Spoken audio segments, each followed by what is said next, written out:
Le sous-secrétaire d'État adjoint aux affaires africaines des États-Unis, Michael Gonzalez, s'est rendu en Guinée du 1er au 3 décembre 2021 pour inciter les autorités à publier une feuille de route accompagnée d'un calendrier et de commencer à prendre des mesures tangibles en vue de la tenue d'élections libres et transparentes pour ramener le pays à un régime civil démocratiquement élu et à l'ordre constitutionnel.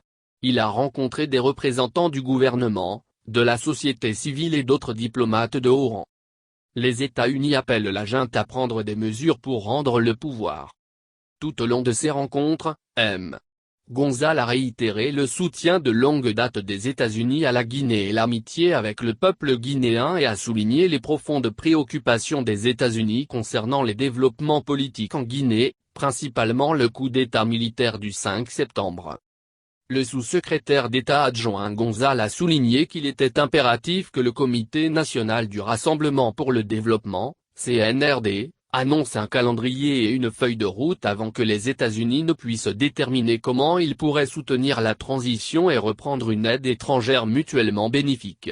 Le sous-secrétaire d'État adjoint Gonzalez a également encouragé le CNRD à coopérer avec la CEDEAO tout au long de la transition. Lors de sa conférence de presse du 3 décembre, le sous-secrétaire d'État adjoint Gonzalez a souligné l'engagement des États-Unis envers le peuple de Guinée.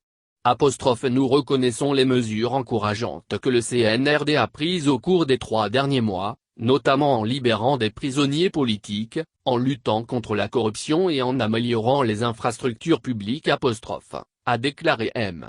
Gonzalez. Les États-Unis exhortent le CNRD à s'engager publiquement à respecter un calendrier pour le retour de la Guinée à l'ordre constitutionnel et la tenue d'élections libres et transparentes. Le CNRD doit prendre des mesures tangibles et positives en vue de cette transition. Le sous-secrétaire d'État adjoint a encouragé la société civile et les partis politiques à travailler en étroite collaboration pour former le Conseil national de transition, CNT, et à inclure diverses voix de toute la Guinée. Il a exhorté le CNRD à organiser un procès pour le massacre du 28 septembre et à intensifier les efforts de vaccination contre le Covid-19. M.